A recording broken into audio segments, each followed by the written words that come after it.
la séance d'aujourd'hui. Jade, on va commencer par tes questions puisqu'elles portent sur des problèmes, enfin sur le chapitre 18, avant de commencer le chapitre 19 et le TP d'informatique. Jade, on t'écoute et puis je vais essayer de répondre à tes questions. Ma première question, c'était sur le prolongement par continuité de la dérivée. Oui. En fait, dans l'exercice 3 du TD18, en fait, je ne comprenais pas pourquoi il fallait appliquer le prolongement pour une question précise et pas pour l'autre. Par exemple, lorsqu'on donnait l'intervalle -1 à 1 et l'intervalle -1 à 1. Alors, attends, je vais en même temps sur le... Est-ce que vous voyez bien le cours, là, que je viens de mettre en partage d'écran? D'accord. C'est bon ou pas? Vous le voyez? Non. Non? Attendez, alors, je réessaye. Partager l'écran.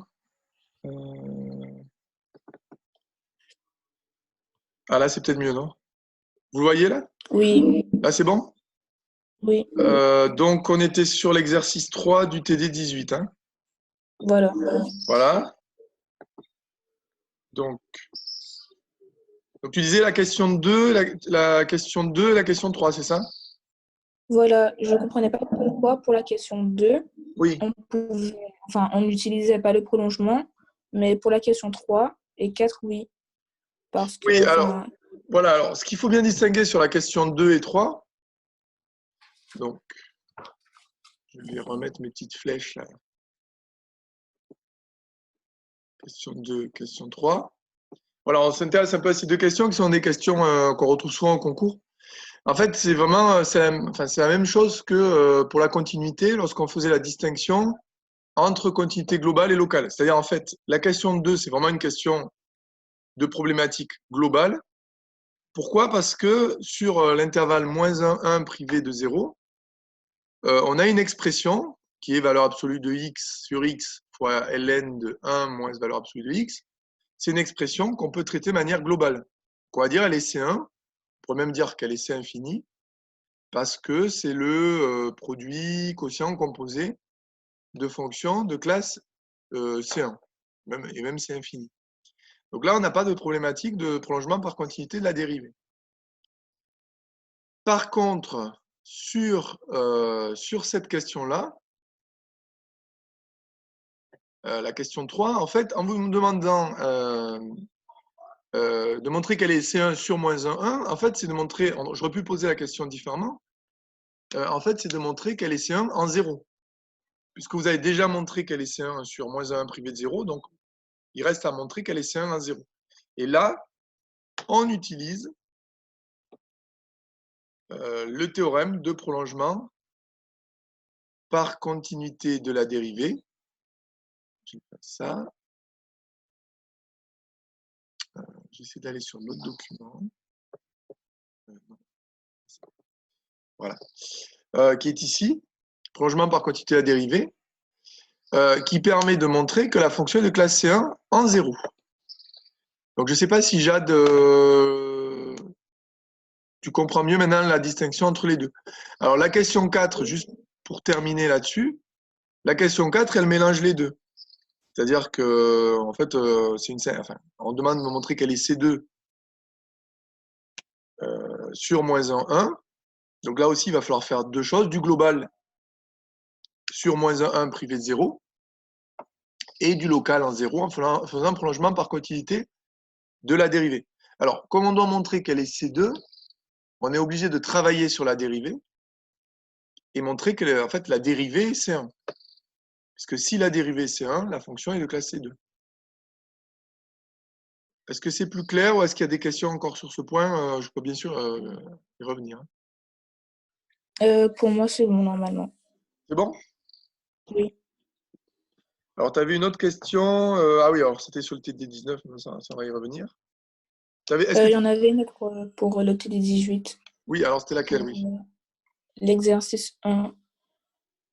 C'était pour...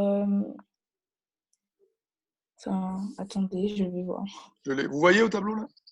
Enfin, à l'ordinateur? Vous voyez le partage d'écran ou pas? Oui, Oui. C'était la question 2 ou la question 1 de l'exercice 1? la question 2, je crois. Oui.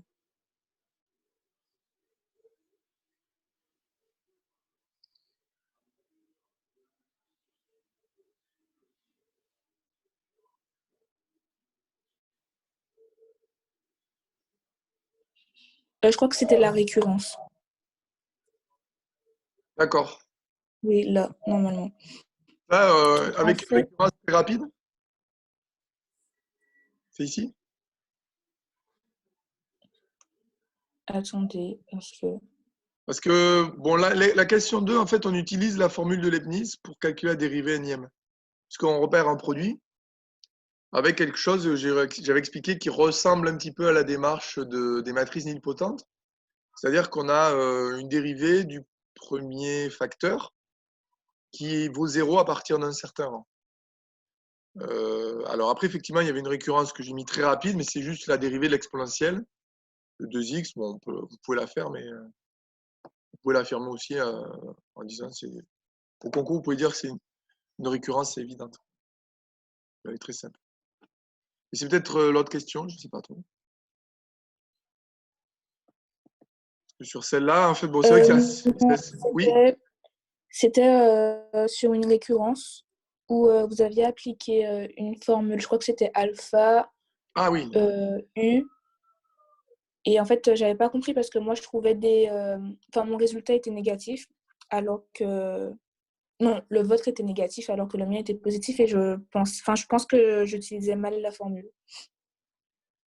Oui, alors ça, c'est pour la première question, l'exercice 1, où effectivement, là, on a fait une récurrence. Ici, là. On est ici. On est ici. Voilà. On est ici sur cette récurrence-là, là, sur cette partie-là, hein, je pense. Hein. C'est ça, Jade? Oui. Voilà, c'est ça, ce point-là. Oui, alors là, en fait, comme c'est une dérivée qui est assez compliquée, j'ai pris le parti de faire remonter ce qui est au dénominateur au numérateur en utilisant une puissance négative. Bon, ça, c'est lié au fait que 1 sur x puissance alpha, c'est x puissance moins alpha. C'est comme ça qu'on définit les puissances négatives. Donc, pourquoi je me ramène à quelque chose sans dénominateur? C'est tout simplement pour après utiliser une formule de dérivation, qui est la formule de dérivation de u puissance alpha. U puissance alpha, que j'ai dû noter quelque part. Alors, je ne l'ai pas vraiment noté, hein, je ne l'ai pas noté, mais en fait, on retrouve la formule ici. C'est-à-dire que quand je dérive h dérivé n fois, quand je dérive une autre fois, pour trouver h dérivé n plus une fois, tout ce qui est devant, les facteurs qui sont devant, moins 1 puissance n, n moins 2 factoriel, ce sont des constantes. Et après, je dérive x puissance moins n plus 1. Donc, c'est comme si on dérivait x puissance alpha. Donc, j'ai alpha, donc moins n plus 1, ici. X puissance alpha moins 1, c'est-à-dire moins n plus 1 moins 1. Et donc, j'obtiens moins 1 puissance n fois n moins 2 factoriel, bon, ça n'a pas changé, fois, alors, là, j'ai fait il y a une petite astuce, c'est que j'ai factorisé par moins 1 dans moins n plus 1. Hein. J'ai factorisé par moins 1 au lieu d'avoir moins n plus 1, j'ai n moins 1. Et x puissance moins n, bon, ça, c'est juste la puissance. Et pourquoi j'ai fait ça? Parce que je peux rassembler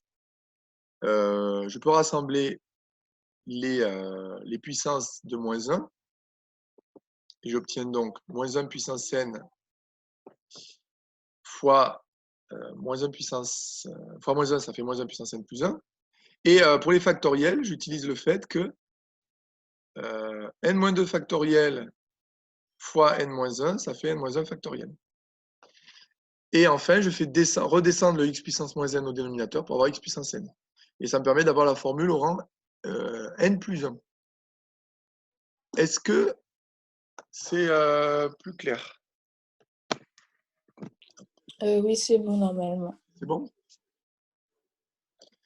Avant d'attaquer le TD, alors 2 exercices assez difficiles, là, je suis vraiment à votre écoute sur ces 2 exercices. Est-ce que vous avez des questions sur ce qu'on aurait vu précédemment? Chapitre 18 ou le début du chapitre 19. Vous pouvez utiliser votre micro pour me répondre. Je crois que ça fonctionne assez bien, même si vous ouvrez tous vos micros. Et vous me répondez naturellement, ça devrait fonctionner assez bien. Je pense.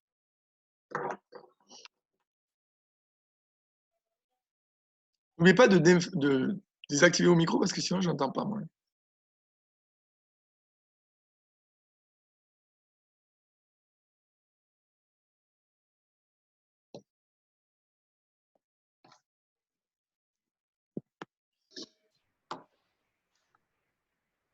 J'entends rien. Essayez de. Il faudrait qu'on arrive à avoir quelque chose d'un peu plus interactif où vous puissiez répondre un peu au tac parce que sinon, la séance est longue et il y a des groupes blancs au milieu.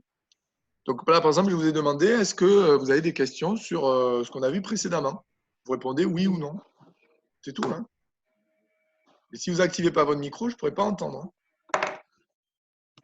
Non, j'ai pas de questions. Non, moi, j'ai pas de questions. Moi non plus.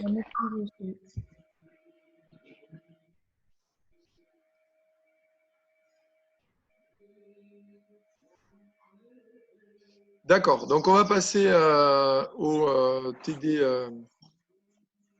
19.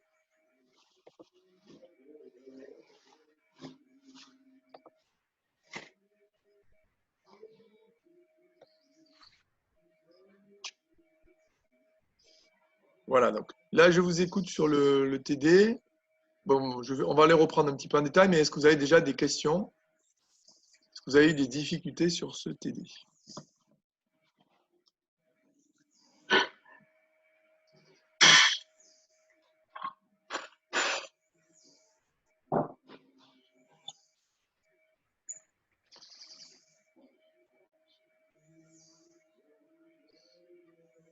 Donc il n'y a pas de... Là, par exemple, je vais poser une question, personne n'a répondu. Oui, pour le TD19, l'exercice 7, la première question. L'exercice 7. Alors d'accord, donc je vais faire un partage d'écran pour que vous puissiez voir. Mon partage d'écran est là, voilà. Normalement.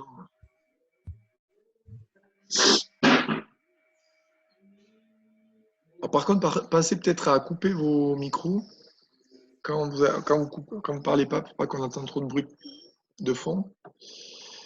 Alors, pour l'exercice 6, je vais commencer par de manière chronologique. Pour l'exercice 6, bon, c'est un exercice assez délicat. Peut-être la première question était la plus dure, c'est-à-dire qu'il fallait bien comprendre ce que signifiait y, la variable aléatoire y. Donc ici, il fallait essayer de manière descriptive, disons, d'énumérer toutes les situations qui amenaient à ce qu'on ait certaines valeurs prises par la variable aléatoire.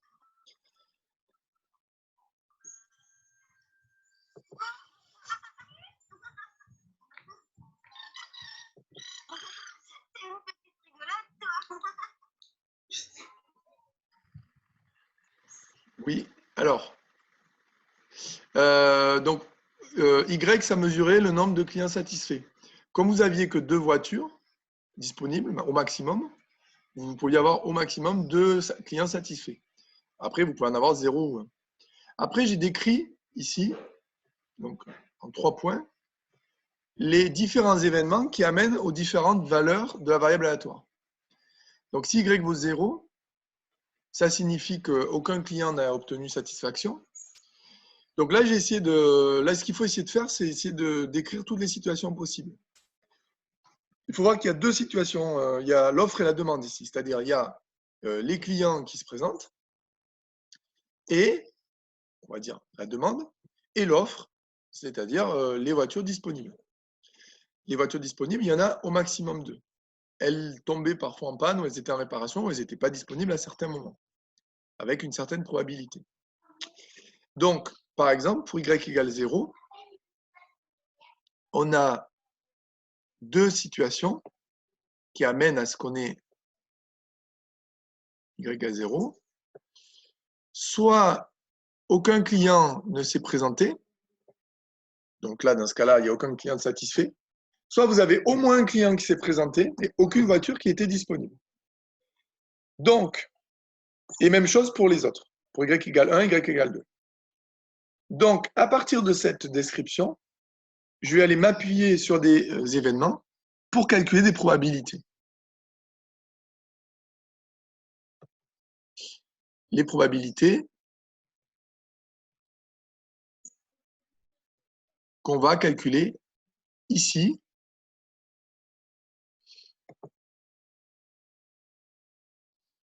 Ici, par exemple, pour y égale 0. Alors, la traduction mathématique de ce qu'on a dit, ce que j'ai décrit de manière, disons, littéraire en français, on la retrouve ici. Voilà, j'ai du mal à souligner, c'est terrible. Il faut que je prenne ça plutôt. Voilà. Ça, c'est pas bon, pardon. Je fais des petits tests. Voilà. C'est ça. Voilà. Voilà, c'est ici.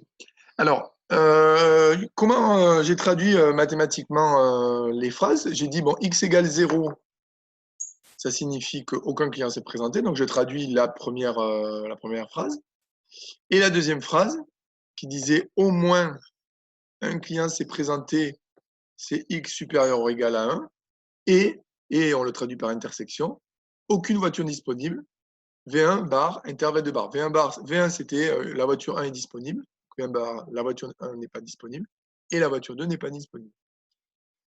Et donc, ensuite, par incompatibilité et indépendance des événements, on faisait la somme et le produit, et on obtenait une probabilité. Voilà. On fait la même chose pour les autres, pour ensuite déterminer la loi de Y.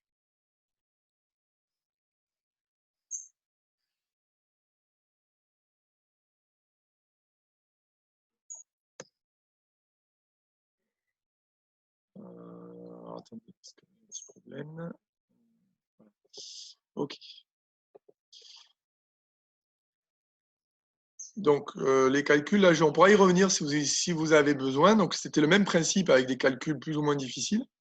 J'ai pris le parti ici, pour y égale 2, de faire le calcul, mais en fait, c'est vrai qu'au concours, ça sert, vous ne le ferez pas.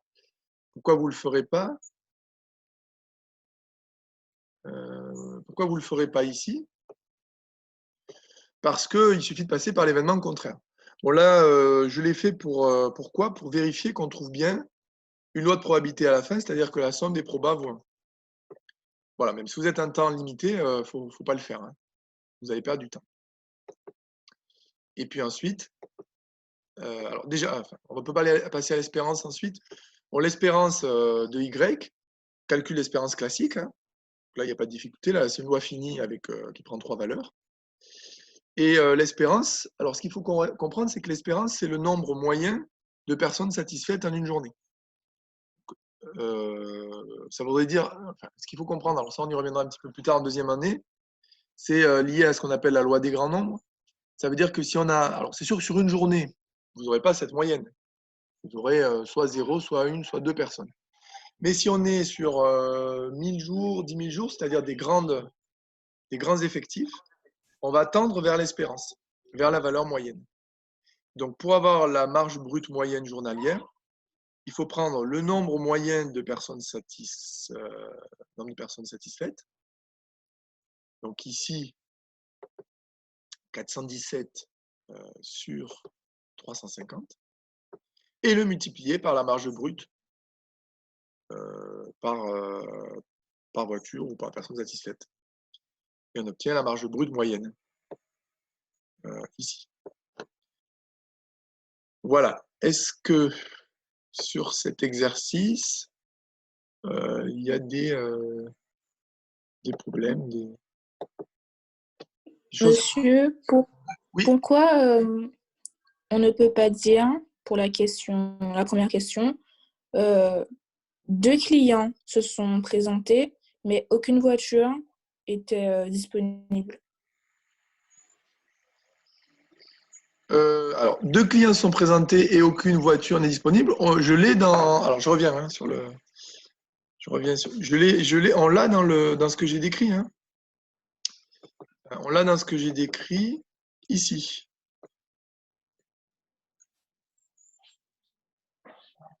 Alors, ici, c'est-à-dire, en fait, quand je dis... alors, je vais vous montrer. Hein. La notation. Voilà.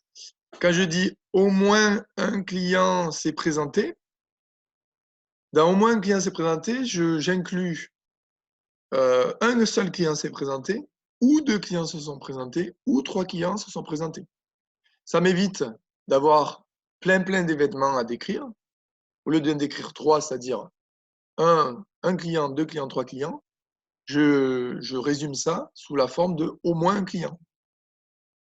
Donc, dans au moins un client s'est présenté, j'ai bien sûr 2 clients et 3 clients qui sont présentés. D'accord. D'accord? Oui. Est-ce que vous avez d'autres questions sur cet exercice? Qui était un exercice, là on était sur des exercices difficiles. Hein.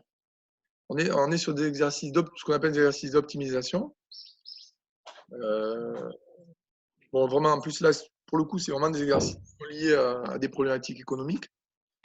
Donc très en lien avec ce que vous faites en éco. Hein. Mais ce sont quand même des exercices assez techniques et assez délicats hein, à aborder. Est-ce qu'il y en a qui ont réussi à le faire?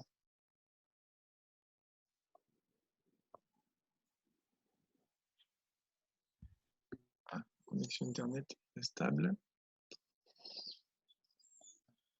J'ai fait des erreurs de calcul. J'ai un problème d'Internet. Qu'est-ce qui s'est passé? Allez.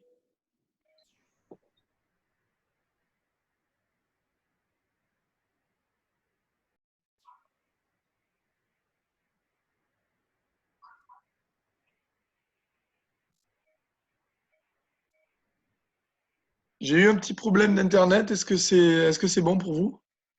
J'ai une petite Oui, déconnexion là. Oui, c'est bon? oui. D'accord. Alors, est-ce que...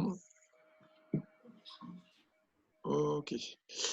Est-ce que... bon, de toute façon, vous pouvez revenir sur l'exercice 6. Est-ce que vous avez d'autres questions sur cet exercice?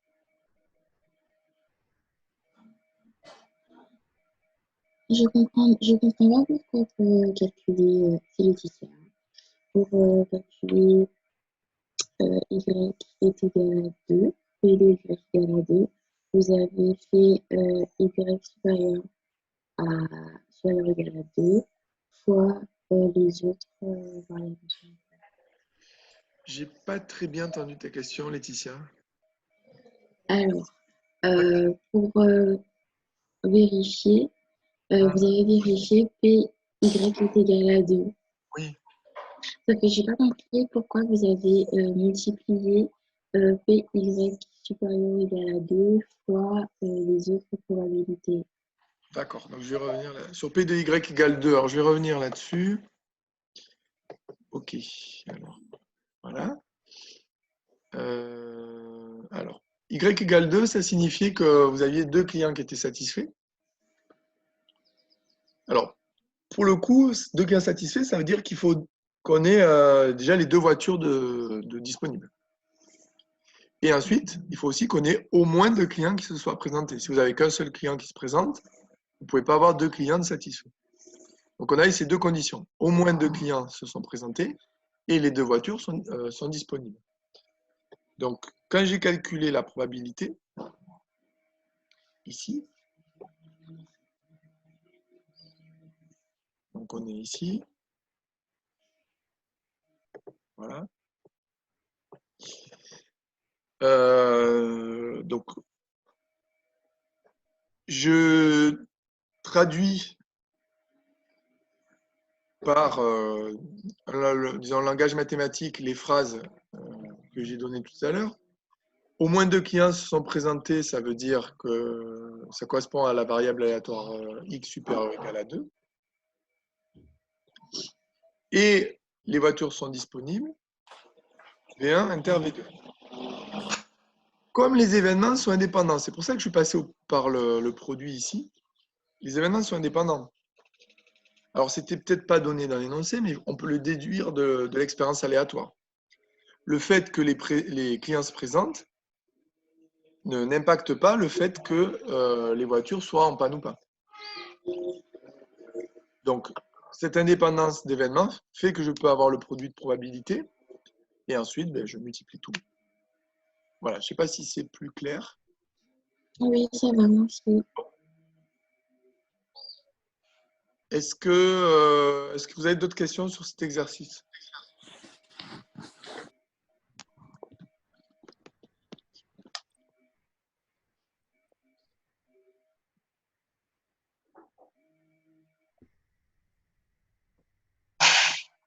Laetitia, tu as d'autres questions? Non, pour l'instant, c'est bon. Passez à couper votre micro quand vous avez fini.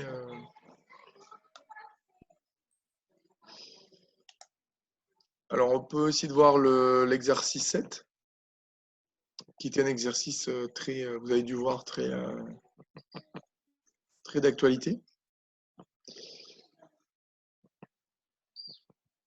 Qui était alors un problème, alors là pour le coup très hybride, hein, puisqu'il y avait des probas et puis après il y avait une étude de fonction hein, qui était assez délicate aussi. Je ne sais pas, peut-être avant de commencer, est-ce que vous avez des questions déjà sur ce TD?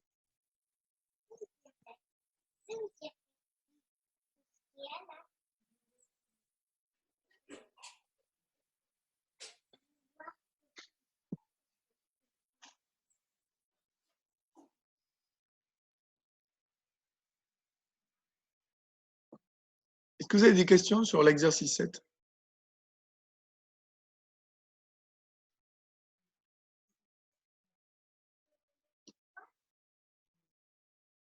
Cet exercice, je ne l'avais pas compris.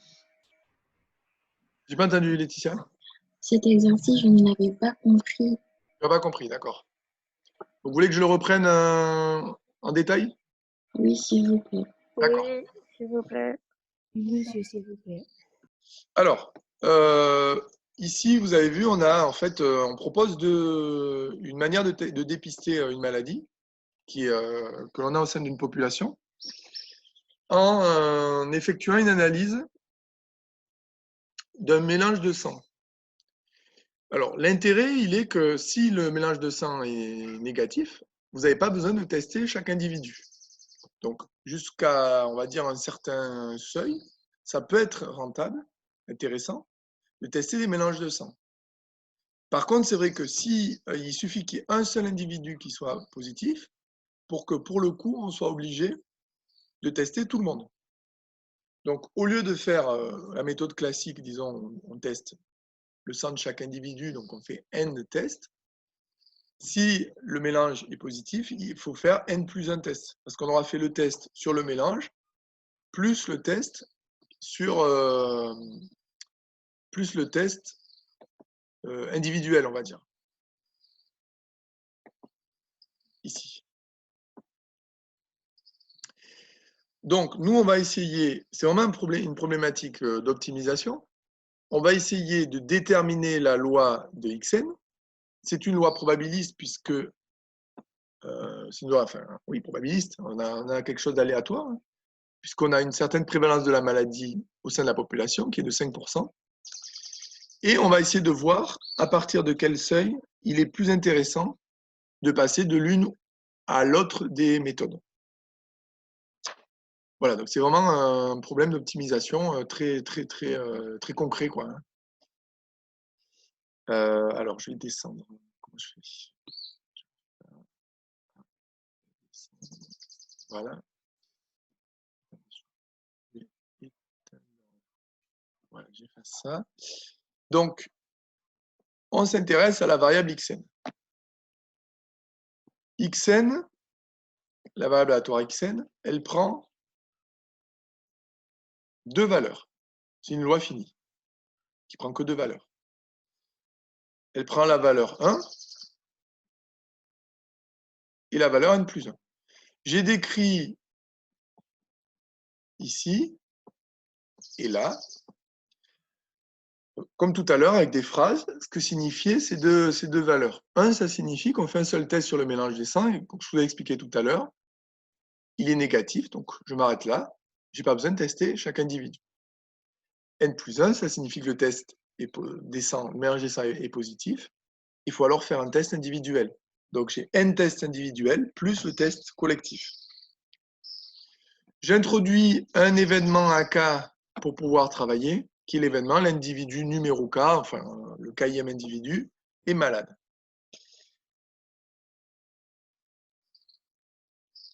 Alors, ce point-là, il est important.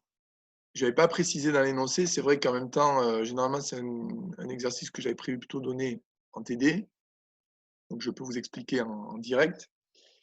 Et puis, bon, on n'était pas en phase de coronavirus, donc ces problématiques de diffusion de maladies, d'épidémies n'étaient pas trop d'actualité.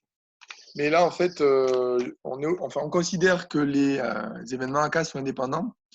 Bien sûr, s'ils ne sont pas indépendants, le problème est très complexe et on retombe sur une problématique de modélisation de l'évolution d'une épidémie.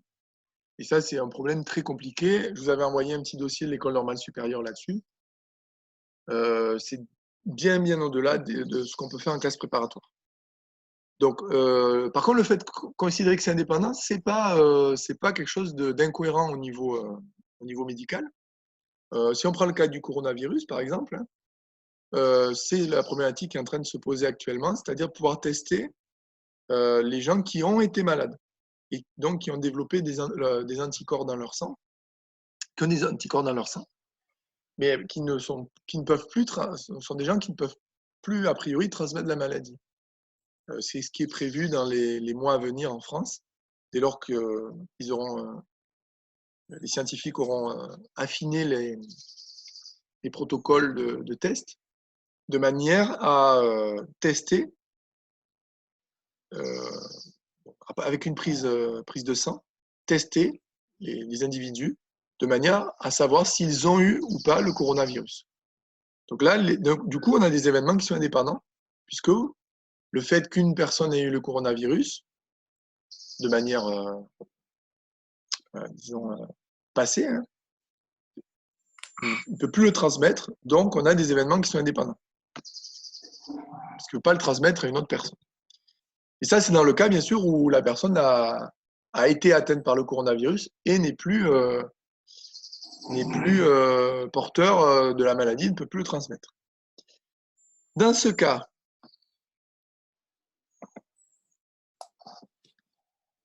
on calcule ces deux probabilités. Alors là, pour le coup, je n'ai calculé une, et puis l'autre, je suis passé par l'événement contraire.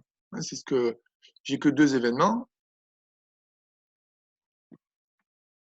Je calcule le plus simple ici, celui-là. Et puis l'autre, ici, je le calcule par événement contraire. Le premier, en fait, c'est probabilité que xn soit égal à 1. C'est la probabilité que toutes les personnes, tous les individus ne soient pas malades. Ça veut dire que l'individu 1 n'est pas malade et l'individu 2 jusqu'à l'individu n. Donc, c'est l'intersection pour k allant de 1 à n des AK bar. Comme les événements sont indépendants, c'est un produit. Et comme la probabilité qu'une personne soit malade, P de AK, c'était 5 sur 100, P de AK bar, c'est 95 sur 100. Donc, j'ai 95 sur 100 puissance n. Voilà. Donc là, la loi était, on va dire, plus simple peut-être à déterminer, mais il fallait bien comprendre le phénomène au départ. Sinon, c'est vrai que pour le coup, ça devient compliqué. Quand c'est compris, c'est peut-être plus facile que l'exercice précédent. Par contre, la deuxième question était beaucoup plus délicate, puisqu'ici, on avait un calcul d'espérance. Donc l'espérance, c'est toujours pareil, ça donne le nombre moyen de tests à effectuer au sein d'une population. Lorsqu'on a des grands échantillons. Peut-être qu'on répète l'échantillon plusieurs fois, un grand nombre de fois. Donc l'espérance de Xn, c'est toujours pareil, on le calcule en faisant la probabilité fois la valeur. Donc la valeur 1 fois 95 sur 100 puissance n, et n plus 1 fois 1 moins 95 sur 100 puissance n. Quand je développe ici, j'obtiens n plus 1 moins n plus 1 fois 95 sur 100 puissance n. On a des simplifications et on obtient le résultat de l'espérance. Il est ici. Donc là, on a fini, disons, le calcul, la partie probabilité. Et on bascule après sur des études de fonctions parce qu'on va chercher la formule la plus économique. Et on va par exemple se demander à quel moment la formule qu'on vient d'étudier est plus économique que la formule classique du test individuel. Pour ça, il faut que l'espérance de Xn soit plus petite que n. C'est-à-dire que le nombre moyen de tests effectués avec cette méthode soit inférieur ou égal au nombre de tests classiques dans une population, c'est-à-dire n tests. On tombe sur une inégalité qu'on pose et puis qu'on calcule donc en faisant passer à gauche, à droite, etc. Certains termes. Quand on est arrivé ici, là, il faut penser à utiliser le logarithme. Logarithme qui permet de décomposer un produit en somme. Ln de 1 valant 0, la fonction logarithme étant croissante, donc ne changeant pas l'ordre, on obtient cette inégalité. Oula. Cette inégalité. On a une expression ln de n plus n fois ln de 95 sur 100. Et là, il faut penser à étudier une fonction. C'est-à-dire qu'on va poser une fonction f de x, ou ln de x plus x fois ln 95 sur 100. Je me place sur les réels. Alors là, je n'ai pas besoin de me mettre sur les réels strictement positifs. Je peux me placer sur les réels à partir de 1. De 1 à plus infini. Je vais étudier la fonction et à la fin, je vais revenir aux entiers. Pourquoi je me place sur les réels? Parce qu'en me plaçant sur les réels, je peux dériver la fonction, faire une étude de fonction.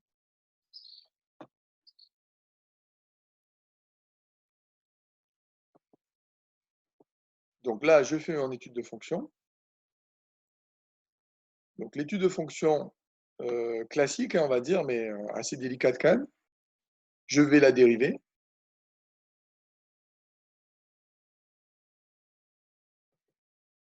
Ici. Je vais étudier le signe de la dérivée. Ici. Alors, attention à ce passage-là, qui n'est pas évident. On peut tomber dans le piège, parce qu'au moment où je divise par ln de 0,95, il faut se dire, attention, ln de 0,95 est plus petit que 0. C'est négatif.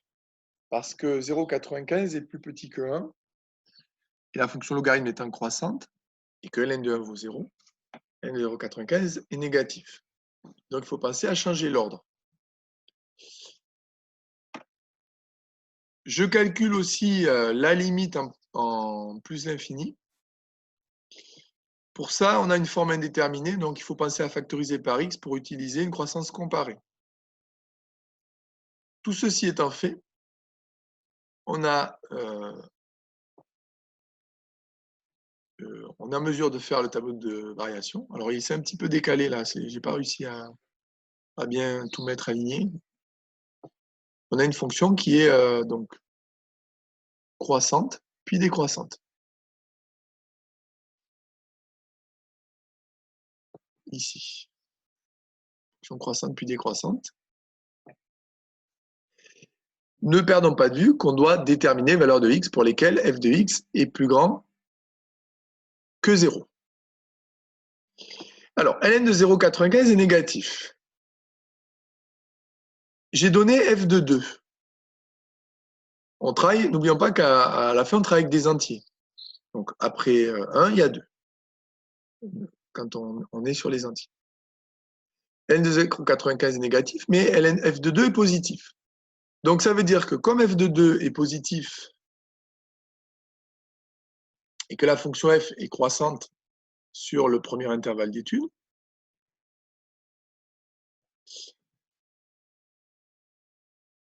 entre 2 et a, la fonction est positive.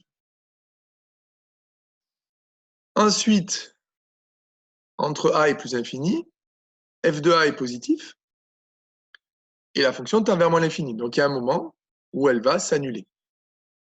Il y a un moment où elle va s'annuler, ça, il faut le traduire de manière formelle avec le théorème de la bijection continue. La fonction est continue, elle est strictement décroissante, elle passe d'une valeur positive à une valeur négative, donc elle s'annule une fois. Elle a une unique solution sur l'intervalle, le deuxième intervalle d'étude, ici. Alors après, on n'était pas en mesure de faire les calculs à la main. Moi, je vous avais donné des informations. C'est des choses qu'on retrouve souvent au concours, hein. On va vous donner des valeurs numériques qui vont permettre de continuer l'exercice. Et donc, l'énoncé nous disait que f de 87 était positif et f de 88 négatif. Ça signifie donc que la valeur, la dernière valeur pour laquelle la fonction est positive, c'est 87. Donc, entre 2 et 87, pour des entiers compris entre 2 et 87, la fonction est positive. Si on revient à ce qu'on avait fait au début, on avait trouvé une condition, on avait dit l'espérance de xn est plus petit que n si seulement si la fonction est positive. C'était ici. Ici. Donc là, on a la réponse à notre question. Puisque entre 2 et 87, pour les entiers entre 2 et 87, f de n est positif, dont l'espérance de xn est plus petit que n. Ça veut donc dire que si j'ai un nombre d'individus qui est inférieur à 87 individus, la méthode par mélange de sang sera plus rentable que la méthode classique de test individuel. Alors, j'ai bien précisé à la fin, attention ici, on travaille avec une maladie qui a une prévalence au sein de la population estimée à 5%. Bien sûr, on devra refaire les calculs si on a une maladie qui a une prévalence à 1%, etc. Alors, bien sûr, plus la prévalence va être faible, plus la méthode par mélange de sang va être efficace jusqu'à un effectif élevé. Voilà, c'est peut-être ce qu'on pourrait proposer. Après, il faut savoir si, bien sûr, biologiquement, c'est possible. Ce n'est pas toujours possible. Hein. On pourrait proposer ça pour le coronavirus, pour faire des tests à grande échelle au sein de la population. Voilà. Est-ce que vous avez des questions sur cet exercice?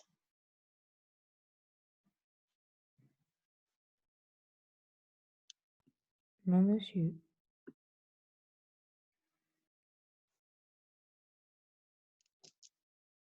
Non, c'est bon, c'est plus clair.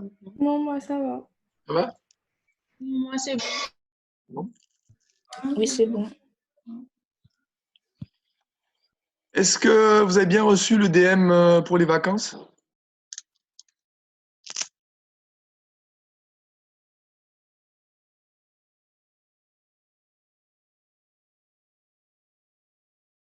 Moi, je crois pas l'avoir reçu. J'ai pas encore Moi non plus.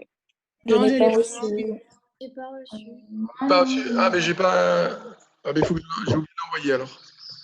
Je vais vous l'envoyer tout à l'heure.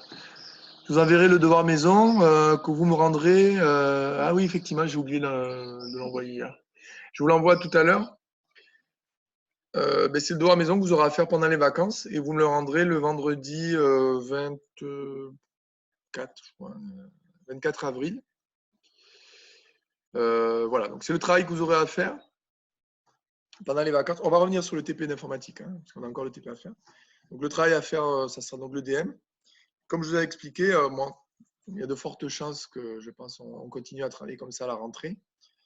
En cours de vacances, je vous enverrai le travail à préparer pour la rentrée, pour la séance de la rentrée du vendredi. Personnellement, je pense que malheureusement, on va rester encore assez longtemps sous ce format-là.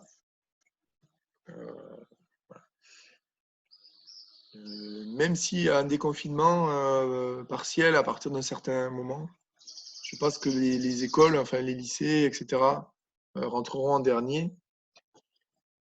En plus, il y a des problèmes de distanciation qui vont être difficiles à mettre en œuvre. Si vous devez avoir 1 mètre d'espace entre vous, on pourrait être que 10 dans la classe, hein, ou 15. Donc ça serait un peu compliqué. Donc, je pense qu'il faut se préparer à travailler encore un petit moment comme ça. Donc on va continuer à avancer sur le cours.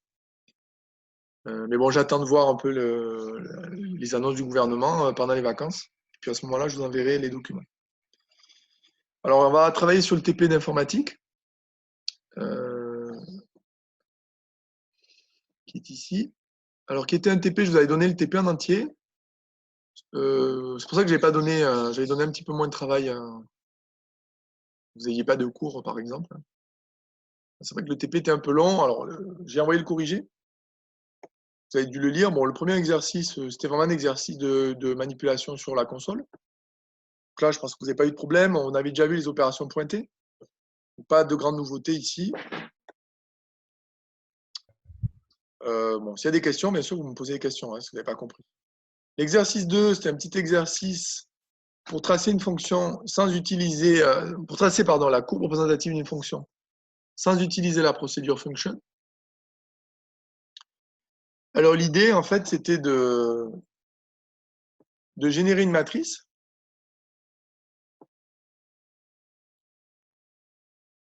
Ici. Alors une matrice, là je génère une matrice avec plein de valeurs entre moins 4 et 4. Plein de toutes petites valeurs très proches les unes des autres.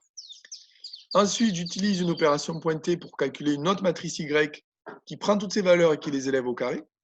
Et ensuite, je fais plot XY, X en abscisse, Y en ordonnée. Donc, ça va mettre un maillage de points. Comme ces points sont très, très rapprochés, au final, ça trace une courbe.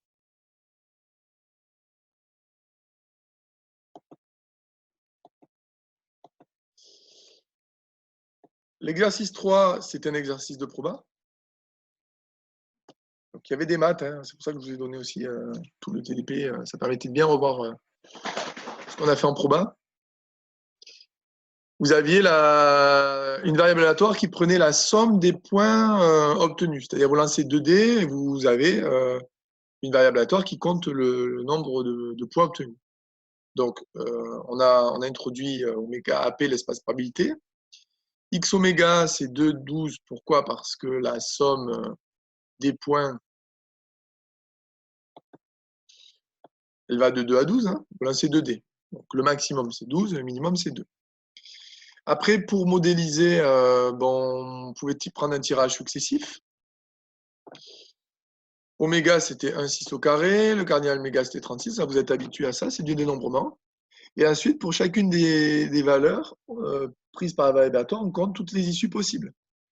Par exemple, pour obtenir 3, on a quoi comme issue? On a 1 et 2, ou 2 et 1. Donc, on a 2 issues possibles sur un total de 36. Donc, 2 sur 36. Donc, on calculait, bien sûr, on avait un moment central, une valeur centrale, c'était la valeur 7, puisque 7, il y a 6 possibilités. 1, 6, 2, 5, 3, 4, 4, 3, 5, 2 et 6, 1. Et ensuite, les valeurs se remettaient à décroître à partir de 8 jusqu'à 12. Donc, on a ainsi déterminé la loi de la variable aléatoire, qui est ici. Monsieur, Pour le TP17 sur l'exercice 3, j'ai écrit en fait. Alors, Attendez. sur le TD17? Pas sur le quoi? Sur le. Ah, sur le TD17. L'exercice de. Oui, Enfin, je exercice. sais pas. Je comprends en tout cas là. J'ai proposé Oui, sans fonction x égale moins 4, 1 et 4, y égale x au carré, et plot 2D x, y. oui. Et ça a dû te donner des points, quoi. Non? Non, ça m'a donné une courbe.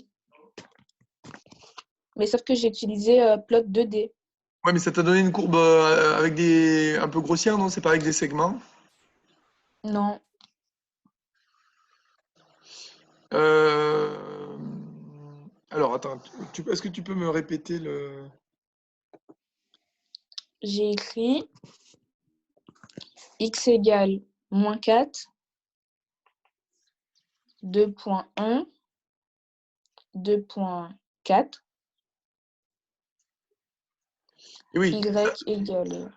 et ça, ce qui m'embête, c'est que si tu mets ça, moins 4, 2.1, 2.4, ça veut dire que le pas, il vaut 1. Tu comprends? Oui, Donc, si le pas vaut 1, ça veut dire qu'au moment où tu traces, tu n'obtiens pas une courbe, tu obtiens des petits segments reliés. Enfin, c'est une courbe assez grossière, non? C'est arrondi, en fait, oui. je veux dire, ou Non, pas vraiment. c'est pas arrondi? Pas vraiment, non. Et non, mais parce que en fait, c'est tout simplement qu'il te manque des points. C'est-à-dire que, par exemple, quand tu fais moins 4, 2.1, 2.4, ça veut dire que tu prends des valeurs, tu prends moins 4, moins 3, moins 2, moins 1, etc. Donc, ça veut dire que l'ordinateur, lui, va calculer moins 4 au carré, 16, et après, moins 3 au carré, 9. Donc, entre le point de coordonnées moins 4, 16, et le point de coordonnées moins 3, 9, il va tracer un petit segment. Tu comprends? Donc, ça va Oui, donner j'ai compris. des segments collés les uns aux autres. Alors qu'en fait, nous, ce qu'on voudrait, c'est quelque chose qui ressemble vraiment à la courbe représentative de la fonction. C'est-à-dire qu'on prend des points suffisamment rapprochés pour qu'on ne puisse pas voir leur distance à l'œil nu, quoi. Tu comprends? D'accord. Ce qui te manquait, si tu veux, c'était de choisir. Tu n'as pas choisi suffisamment de valeurs. Alors, ça va te donner quelque chose qui va être une courbe, et qui va être une courbe qui va être peu précise, puisque il va manquer beaucoup de valeurs entre les deux valeurs, par exemple entre moins 4 et moins 3. Tu comprends? Oui. Alors, est-ce que vous avez d'autres questions déjà sur ces 3 premiers exercices? Alors, barre, vous avez dû le faire, hein, barre, on obtient un diagramme en barre, en bâton, quoi.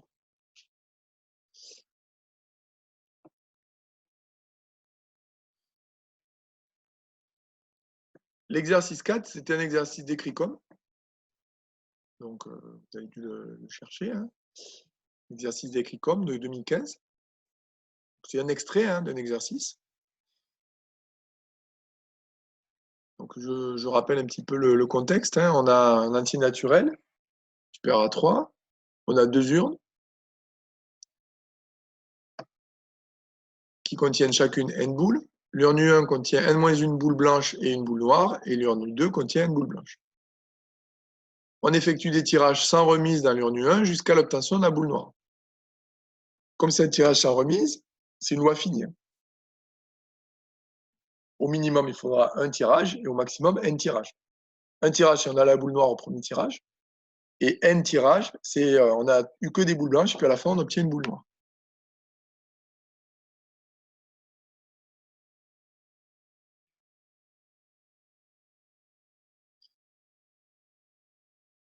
Voilà, donc on faisait une simulation de 10 000 fois l'expérience aléatoire.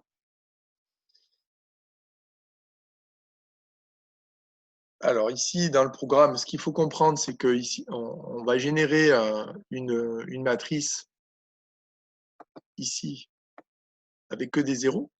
En fait, au fur et à mesure du programme, on va faire évoluer la matrice. On va faire une boucle for puisqu'on génère 1000 fois l'expérience. Je vais aller sur la suite, au moins vous verrez plus clairement.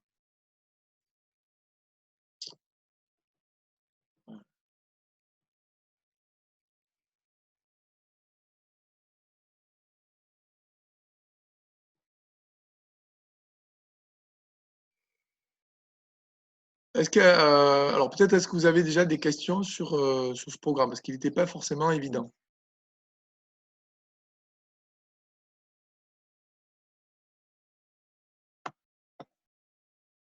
Est-ce que vous avez des questions sur ce programme? Est-ce qu'il y a des points que vous n'avez pas compris? Je vais essayer de les expliquer, si besoin. Hein.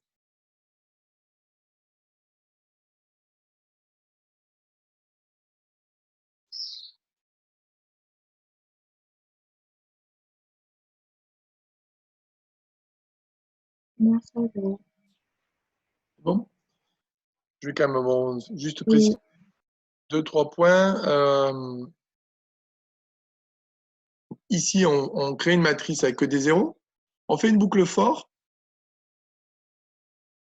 Si vous voulez, M, ça compte le nombre de boules noires.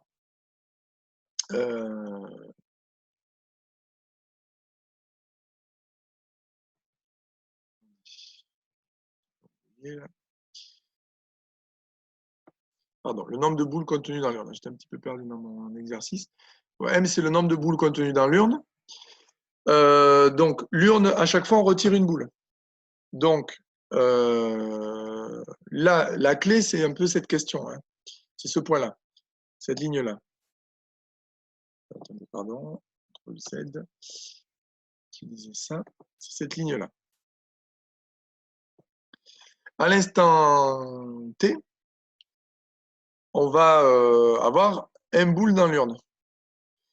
Donc, comme on continue à jouer tant qu'on n'a pas tiré la boule blanche, la boule noire, on va utiliser le random. Imaginez la droite des réels. Sur la droite des réels, vous avez, on va dire, on découpe la droite des réels en M petit cadran, on va dire, petit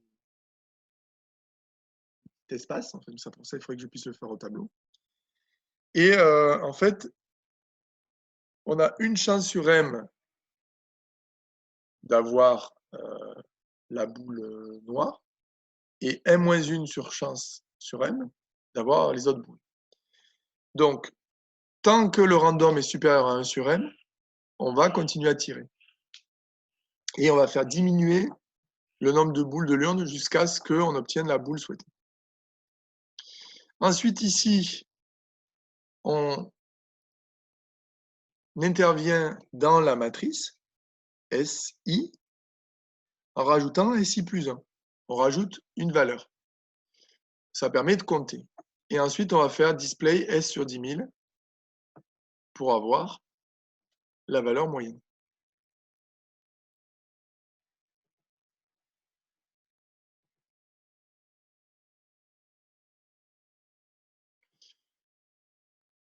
On avait mis en œuvre ce programme avec 5 valeurs, donc avec des boules, avec des urnes avec 5 boules. Et alors là, juste, il fallait dire que ça semblait être une loi uniforme puisque toutes les barres avaient à peu près la même hauteur. Ensuite, on calcule des probabilités. Les 3 premières valeurs prises par la variable aléatoire, P de x1 égale 1, P de x2 égale x égale 2 et P de x égale 3. On utilise la formule des probabilités composées, puisque les événements ne sont pas indépendants. On fait un tirage sans remise. X égale 1, ça veut dire j'ai obtenu la boule au premier tirage et une chance sur n. P de x égale 2, ça veut dire j'ai obtenu la boule au deuxième tirage, ça veut dire que j'ai obtenu une boule blanche au premier tirage et une boule noire au deuxième tirage. C'est ce que je traduis ici. J'utilise la formule des probabilités composées. la probabilité d'avoir une boule blanche, c'est n-1 sur n. Et la probabilité d'avoir une boule noire, sachant que j'ai tiré une boule blanche, comme j'ai retiré une boule de l'urne, c'est une chance sur n-1. On a un télescopage qui apparaît, on obtient 1 sur n. On fait la même chose pour x égale 3, et on retrouve aussi 1 sur n par télescopage. Donc, on va extrapoler cette méthode à une variable générale, une variable aléatoire plus générale, ici. Et alors là, j'ai choisi l'option des pointillés, mais on aurait pu le rendre plus formel en faisant des produits avec le signe pi, le grand signe pi. Vous pouvez le faire. Hein. Là, je l'ai fait, je pensais que c'était peut-être plus simple à comprendre. On voit apparaître le télescopage. On voit apparaître toujours le même télescopage. Et on obtient 1 sur n. Donc, on obtient une loi uniforme, puisque chacune des valeurs prises par la variable aléatoire vaut toujours la même valeur, qui vaut 1 sur n.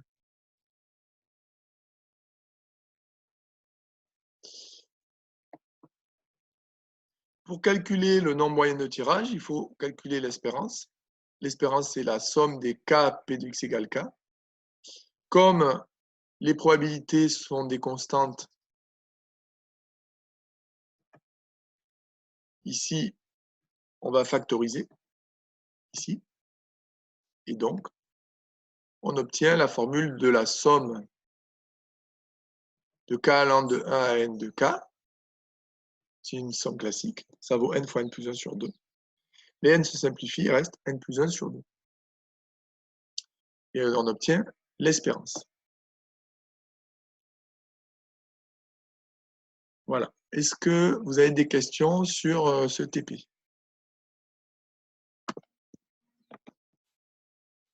Allez, il y a une question de Gilda. Vous pouvez expliquer le while dans le programme?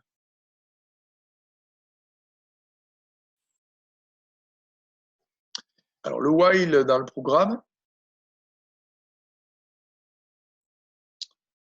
en fait, ce while, il modélise le jeu.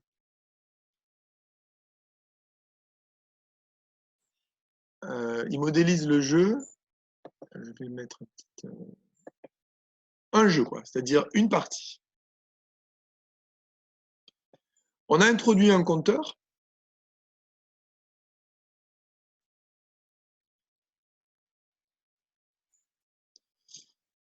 On va introduire un compteur qui va compter le nombre de coups pour obtenir la boule noire. Le random, il faut comprendre en fait que si vous avez M boules dans l'urne, vous avez une boule noire et M-1 boule blanche. Donc, je vais essayer de dessiner que vous compreniez. Ça va pas être évident de dessiner. Je vais essayer de dessiner quand même. Parce que je vais y arriver. Voilà. Vous avez là une droite des réels.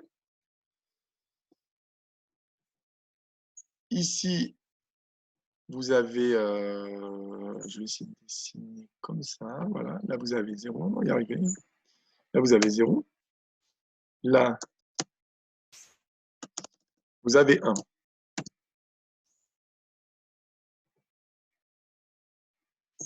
Voilà. On découpe cette droite des réels en plein de petits segments. Bon, j'ai du mal à dessiner de manière égale, mais bon, en plein de petits segments. Ce segment-là, il a pour longueur 1 sur m.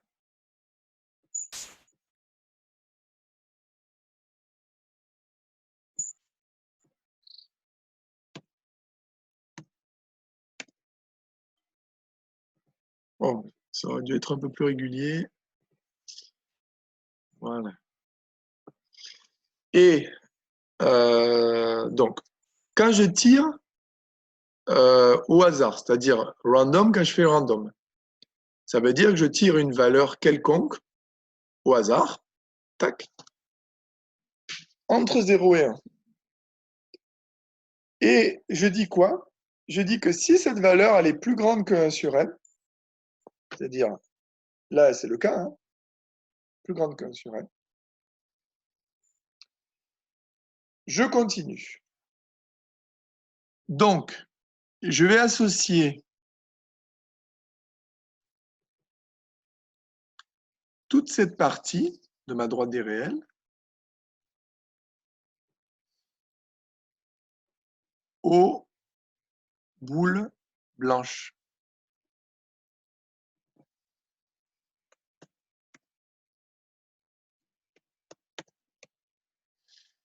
Et cette partie-là,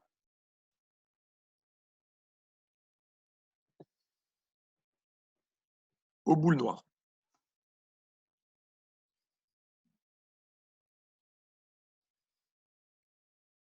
Donc, tant que je n'ai pas une valeur qui est plus petite que 1 sur m, je continue. Alors, bien sûr, plus je vais avancer dans le jeu, plus je vais avoir des chances d'être dans le petit segment ici qui correspond aux valeurs inférieures à 1 sur m. Parce que le nombre de boules diminue.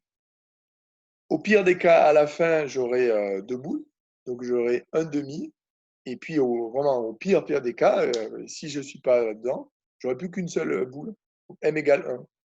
Et dans ce cas-là, ça sera un événement certain. Gilda, est-ce que c'est plus clair comme ça? Avec le petit schéma.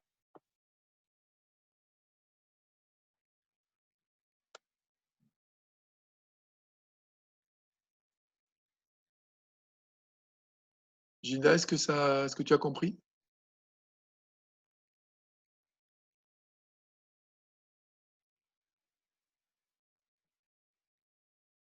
D'accord. Est-ce que vous avez d'autres questions? Est-ce qu'il y a des points que vous voudriez que j'explique de manière plus détaillée?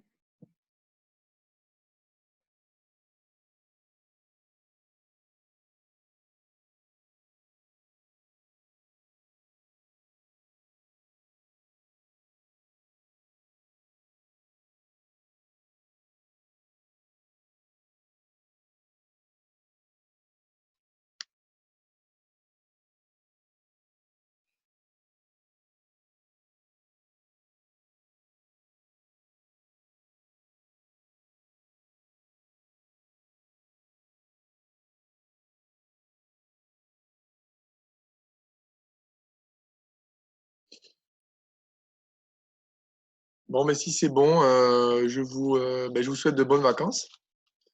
Reposez-vous bien. On reste en communication par mail, bien sûr, ou par téléphone si besoin, hein. Je vous renverrai pendant les vacances là, le corrigé du DM13 individuel, enfin, comme pour le DM12, ainsi qu'un corrigé que j'aurai fait du DM. Je vous envoie tout de suite le travail pour les vacances, c'est-à-dire le DM14. Vous rendrez donc le vendredi. Et puis, comme je vous ai dit tout à l'heure, pendant les vacances, on verra en fonction de la durée du confinement ce qu'on mettra en place pour la rentrée. Si on est toujours confiné, ce qui est fort probable, ou du moins que les établissements sont fermés, je vous enverrai en cours de vacances le travail à faire. Donc le travail, on commencera un nouveau chapitre, un chapitre sur l'intégration, sur les intégrales. Voilà, donc c'est un chapitre assez dense qu'on commencera donc à la rentrée, pour la rentrée des vacances. Je vous remercie pour votre attention et je vous souhaite de bonnes vacances à tous. Merci, monsieur, à vous aussi. Merci. Merci. Au revoir. Bonne vacances. Merci, au revoir. Au revoir. Merci, au revoir.